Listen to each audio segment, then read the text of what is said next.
ത്രിയേക ദൈവത്തിൻ്റെ അതിപരിശുദ്ധമായ തിരുനാമം വാഴ്ത്തപ്പെടുമാറാകട്ടെ.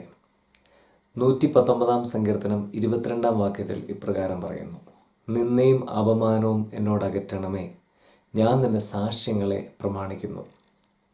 പ്രിയമുള്ളവരെ, നമ്മൾ രാവിലെ എണീറ്റ് നമ്മുടെ ജീവിത ക്രമങ്ങളിലേക്ക് നീങ്ങുമ്പോൾ എല്ലാവരുടെയും മനസ്സിലുണ്ടാകുന്ന വലിയൊരു ടെൻഷനാണ്, ഇന്നത്തെ ദിവസം എന്തൊക്കെ നിന്നയും അപമാനവും ഞാൻ ഏൽക്കേണ്ടി വരും.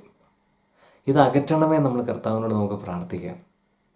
നല്ലൊരു ദിവസം നമുക്ക് തരാൻ കർത്താവിനോട് നമുക്ക് പ്രാർത്ഥിക്കാം. പക്ഷെ ഇവിടെ പ്രത്യേകം പറയുന്നുണ്ട്, ആ സങ്കീർത്തനത്തിൽ ആ വാക്യത്തോട് ചേർന്ന് പറയുന്ന ഇപ്രകാരമാണ്: നിൻ്റെ സാക്ഷ്യങ്ങളെ ഞാൻ പ്രമാണിക്കുന്നു.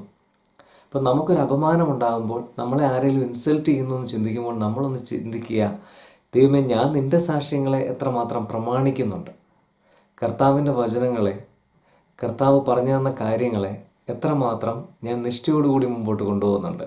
അതിൽ ഞാൻ എത്രമാത്രം പരാജയമാണെന്ന് ചിന്തിക്കുവാനുള്ള ഒരു അവസരം കൂടിയാണ് ഈ നിന്നയും അപമാനവും ഒക്കെ. അപ്പോൾ അതുകൊണ്ട് നമുക്ക് നിന്ന ഏറ്റാൽ, നമുക്കൊരു ബുദ്ധിമുട്ട്, ആരെങ്കിലും നമ്മളെ ഇൻസൾട്ട് ചെയ്താൽ, വില കുറച്ച് കണ്ടാൽ, അപ്പോൾ ചിന്തിക്കണം, കർത്താവേ, എന്നിൽ നിന്ന് നിന്നയും അപമാനമൊക്കെ മാറ്റണമേ, പക്ഷേ ഞാൻ നിൻ്റെ സാക്ഷ്യങ്ങളെ പ്രമാണിക്കും. അപ്പോൾ കർത്താവിൻ്റെ സാക്ഷ്യങ്ങളെ പ്രമാണിക്കാനുള്ള ഒരു ഉത്തരവാദിത്വം നമുക്കുണ്ട്. അതുകൊണ്ട് ഇന്നത്തെ ദിവസം നമുക്ക് സാക്ഷ്യങ്ങളെ പ്രമാണിക്കാം. കർത്താവ് പറഞ്ഞു തന്ന കാര്യങ്ങളെ അനുസരിക്കാം. കർത്താവ് എങ്ങനെ ജീവിക്കണമെന്ന് പറഞ്ഞു അങ്ങനെ ജീവിക്കാൻ ഒരു ശ്രമം നടത്താം. അപ്പോൾ നിന്നയും അപമാനവും ഒക്കെ കർത്താവ് തന്നെ തുടച്ചു നീക്കിക്കൊള്ളും. അങ്ങനെ നല്ലൊരു ദിവസം എല്ലാവർക്കും ആശംസിക്കുന്നു. ദൈവം അനുഗ്രഹിക്കട്ടെ.